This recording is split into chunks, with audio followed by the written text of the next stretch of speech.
Hello folks, Dave Mayo here from hackyourgut.com, and today we're going to talk about a new video series / show I'll be doing on how to live a healthy lifestyle. Before we get into that, let's talk a little bit about who I am and what hackyourgut.com is and the purpose behind it.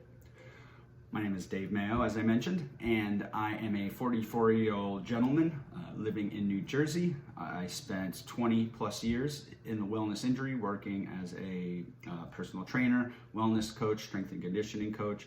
I also worked at the University of Pennsylvania in clinical research in 2001 to 2006, but I left that because I was more interested in entering the wellness field full time. I'm just very interested in it, and I love doing the research behind how to live a long, healthy, and productive life.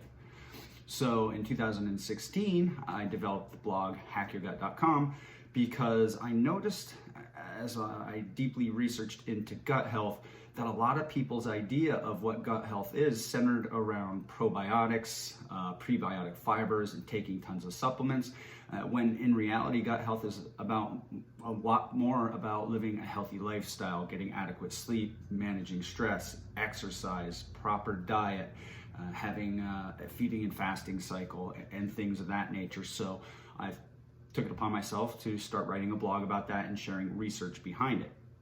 So the problem is sharing information is wonderful, but a lot of people get inundated with information, and there's tons of bad information out there, and people don't really have a way of kind of determining what's good information and bad information. So it's not really useful to present information unless you present that information with a way to implement that information into your own lifestyle and to test to see if it's working for you, because there are many things that work great for some people that don't work well for others. I've run the gamut on diet personally. I've done keto via Atkins. I've done cyclical ketogenic diets as well. I've done paleo, South Beach. I've done most diets other than a vegan or a carnivore diet because I learned early on relatively speaking, that the more restrictive your diet gets, the more problems you are going to have in the future. This kind of centers around a topic I'll be discussing a lot: resilience. Just kind of a short of it, resilience in your gut requires you to expose yourselves to many different types of foods, even foods that you may think are toxic. In reality, the term is just overused and kind of a way to manipulate people into believing false information. We're going to talk about that stuff. I'm going to try to help you determine fact from fiction, help you determine what things are true and what things are, well, that may be true for a very small number of people, but I don't really think that it's going to be a productive use of my personal time. So we're going to talk about all that. I'm going to talk about things I use. For example, I do a lot of measures. For example, right here I have a spirometer. This helps measure lung function. I use it just to make sure keep my lungs in tip-top shape. And it's something very simple to measure, and the things that I do to maintain good lung health involve breathing properly. I don't smoke, I exercise, and so doing those things should help me maintain my lung function, and I have a device right here that helps me make sure that that's happening. I'll also discuss certain testing that I like to use. I had a precision health report test done, which we will discuss, which measures cardiometabolic risk. It should give me an idea of my 10-year risk for heart attack or type 2 diabetes, which is important to me because the male side of my family, my father and all his brothers, they all had heart attacks in their 40s. And my mother's mom even had a heart attack early on in life as well. So that concerns me. I want to make sure that I'm not doing anything that could speed up my demise. So there are a lot of things I do in terms of exercise, diet, and things of that nature, prioritizing sleep, sleep hygiene, circadian rhythms. We're going to talk about circadian rhythms a lot. And I have some pretty cool ways of demonstrating how circadian rhythms work and to kind of give you an idea of what you can do to optimize your circadian rhythms. People believe they're just going to sit in front of a seasonal affective disorder lamp for 20 minutes or 30 minutes in the morning and wear blue blockers at night while doing time-restricted eating, and that's simply not going to be sufficient to build a strong circadian rhythm. Eat a cup. need to sip it on my coffee. I'm also going to talk about foods I eat. As I mentioned, I've run the gamut on diet. I've tried many different types of diet. Currently, I eat essentially Mediterranean, mostly whole unprocessed foods, but some processed foods do sneak in there. I don't really worry too much about whether or not those processed foods are containing seed oils. I don't think that that is a thing that people need to put high on their priority list, provided that they're maintaining a healthy weight. I don't think a snack made with lard is any better than a snack made with seed oils, and I don't think the human data really shows that that's the case.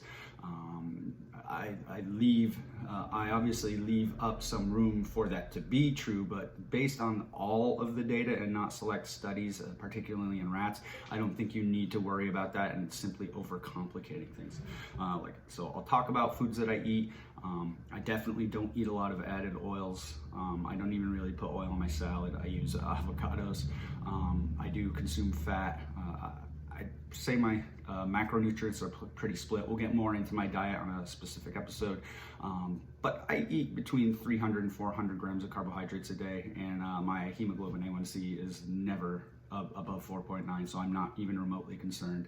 I'll also discuss why I don't think you need to be too worried about post-meal glucose excursions.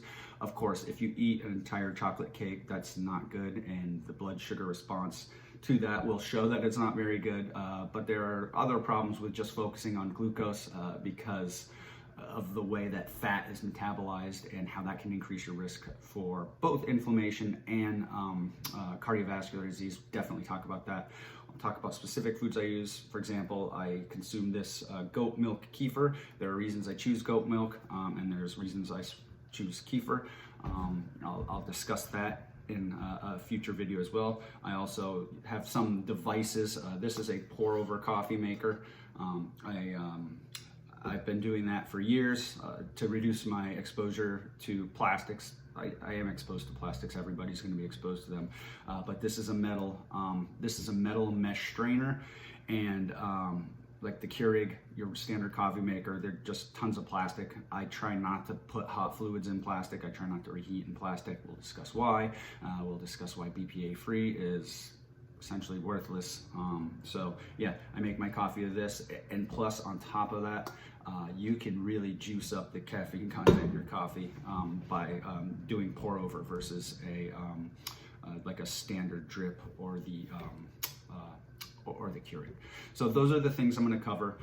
I'm definitely going to focus around gut health and circadian rhythms, and the reason I'm focusing on those two things is I think they're extraordinarily important for overall health and longevity. I'll discuss I'm hoping to do an individual series on the different axes with the gut. For example, the gut-brain axis, the gut-lung axis, the gut-muscle axis, the adipose tissue gut axis. I mean, there's so many axes. And truth be told, these are not really individual bidirectional axes. This is essentially a hyper-complicated system working with so many working parts that are just constantly in communication with one another. We're going to discuss that. We're going to discuss how you can implement all this stuff. I've developed a program called the Healthy Lifestyle Program. I've already finished phase 1 of that, which centers entirely around circadian rhythms and getting your sleep hygiene down pat. We'll talk about that. I'm going to release that probably sometime at the end of the summer. The learning modules that I'm doing now for the Healthy Lifestyle Program are kind of different than the ones I've done for my other programs. They are on PowerPoint, just like my other programs, but rather than just focusing on giving people information, I want to also give them the tools to implement it. So this is a learn by doing type of program. You're going to learn what's important, 2 or 3 things each week. You're going to implement those things. I have something I call the compliance scorecard that helps you determine if you're doing a good job following them, and then using your grade on that compliance scorecard to progress week to week. So after these little steps you're making every week, after 4 weeks, you've made some monstrous steps. And my goal with the circadian phase is to improve brain function, motivation, overall health, metabolic health, and just to make you feel happy, healthy, and perform better. So We're gonna start with our next video. Our next video is going to center on circadian rhythms. I'm gonna use some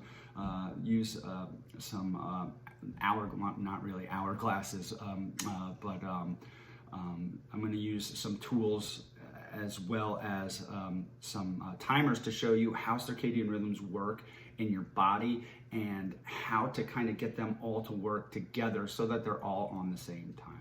So that'll be the next video, and then we'll have other videos on diet, exercise. We're going to talk about this a lot. This is a Fitbit Charge 4.